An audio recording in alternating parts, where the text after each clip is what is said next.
Hello students, आज के video में हम लोग देखेंगे कि आप कुड का यूज़ सेंटेंसेस में कैसे कर सकते हैं।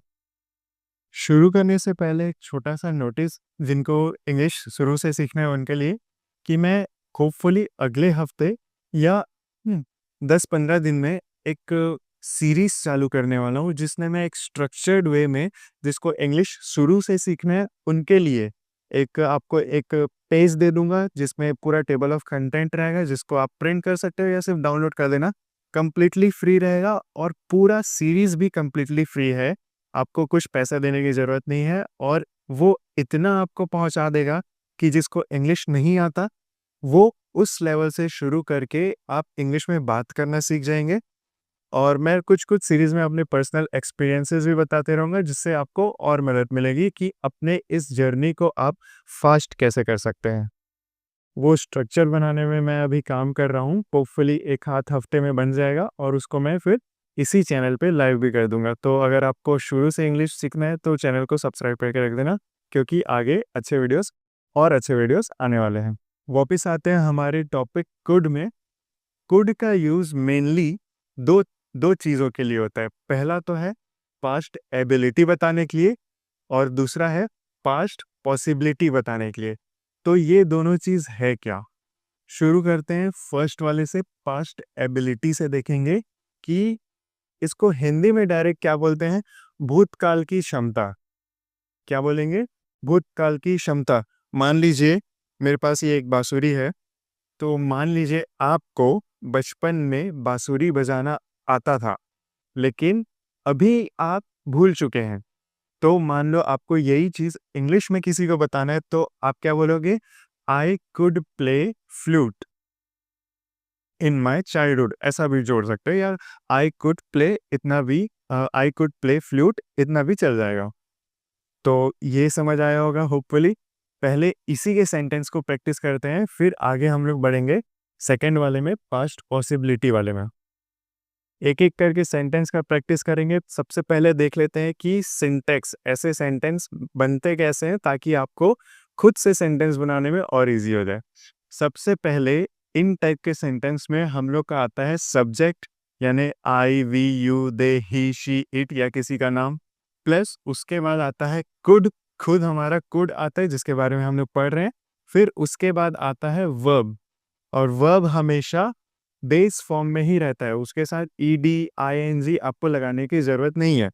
और अगर हम लोग उसी सेंटेंस में एडिशनल इंफॉर्मेशन कुछ दे रहे हैं तो हम लास्ट में ऑब्जेक्ट भी लगा देंगे। अगर आपको यहाँ पे कंफ्यूजन हो रहा होगा तो कोई बात नहीं, सेंटेंस से समझते हैं। सबसे पहला सेंटेंस हम लोग देखते हैं। तो पहले वाले सेंटेंस से शुरू करते हैं। मैं बचपन में तैर सकता था। क्या? मैं बचपन में तैर सकता था। ये सेम वही वैसे ही टाइप का है जैसे मैं फ्लूट वाले एग्जांपल में आपको बताया था। तो इसका इंग्लिश ट्रांसलेशन क्या होगा? I could swim as a child. I could swim as a child. ठीक है। मेरे साथ साथ आपको भी प्रैक्टिस करना है। मैं पहले हिंदी सेंटेंस जब मैं बोल देता हूँ तो आपको उसको अपने से मेरे इंग्लिश बताने से पहले आपको खुद ट्रांसलेट करके प्रैक्टिस करने का ट्राई करना चाहिए। ये एक मेथड है, एक्टिव रिकॉलिंग बोलते हैं इसको। इसको जब सीरीज आएगा उसमें मैं और अच्छे से समझाऊंगा। फिलहाल आगे बढ़ते हैं। सेकंड सेकंड सेंटेंस है हमारा, वह घंटों तक काम कर सकती थी। वह घंटों तक काम कर सकती थी। इसको इंग्लिश में कैसे बोलेंगे? सकती थी लड़की की बात कर रहे हैं, इस कारण शी आएगा।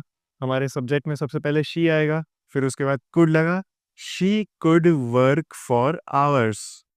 She could work for hours. ठीक है।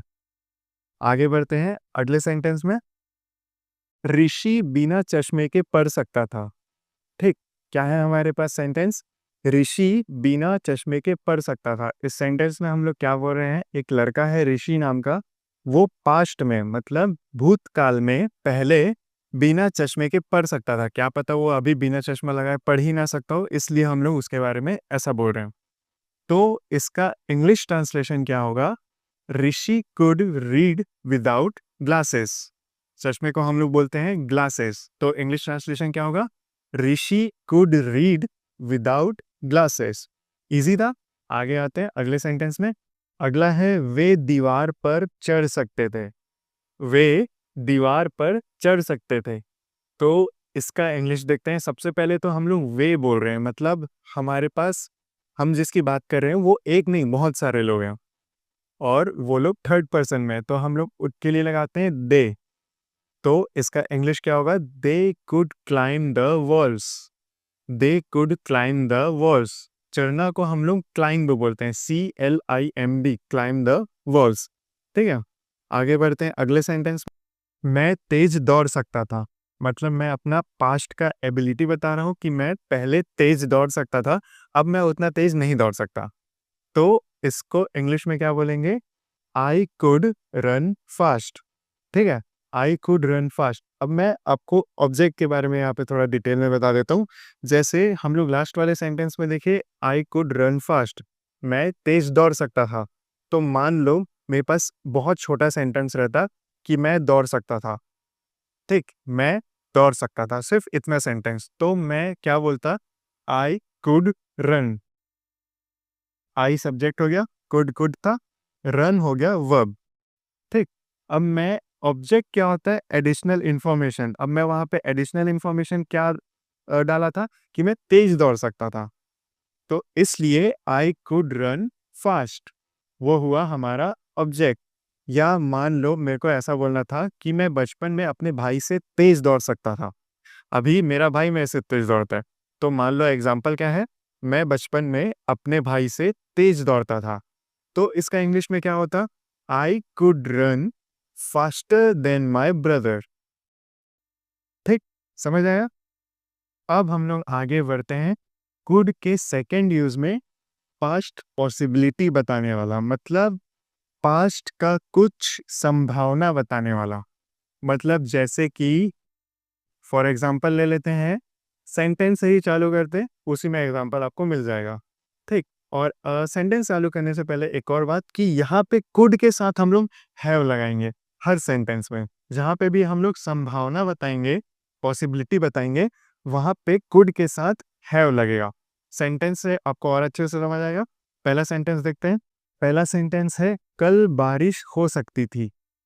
संभावना क्या बता रहे हैं हम लोग? संभावना बता रहे हैं कि कल शायद बारिश हो सकता था।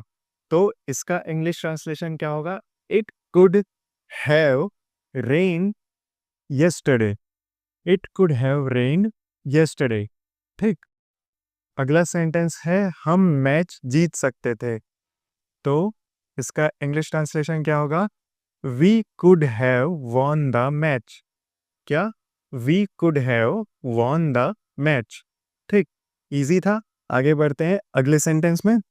अगला है, तुम्हें चोट लग सकती थी। क्या पता आप कुछ ऐसा काम करे हो जिससे आपको चोट लग सकता था, तो मैं वही बोल रहा हूँ कि आपको चोट लग सकता था। तो इसका इंग्लिश ट्रांसलेशन क्या होगा? यू कुड हैव, कुड के साथ हैव लगा, you could have gotten hurt. You could have gotten hurt. आगे बढ़ते हैं अगले सेंटेंस में। अगला सेंटेंस है, वह इंतजार कर सकती थी। क्या बोला मैंने? वह इंतजार कर सकती थी। इसका इंग्लिश ट्रांसलेशन क्या होगा? She could have waited. She could have waited. Easy था, बहुत इजी था।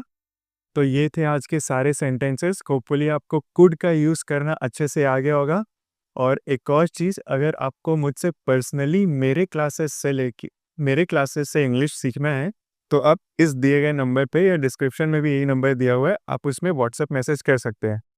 और वीडियो को एंड करने के पहले आपका आज का होमवर्क बता देता हूँ कि आप कुड का ही यूज़ करके कम से कम 2 सेंटेंसेस एबिलिटी मतलब क्षमता बताने वाली और 2 सेंटेंसेस पॉसिबिलिटी यानी संभावना बताने वाली, ये आपको खुद से लिखना है।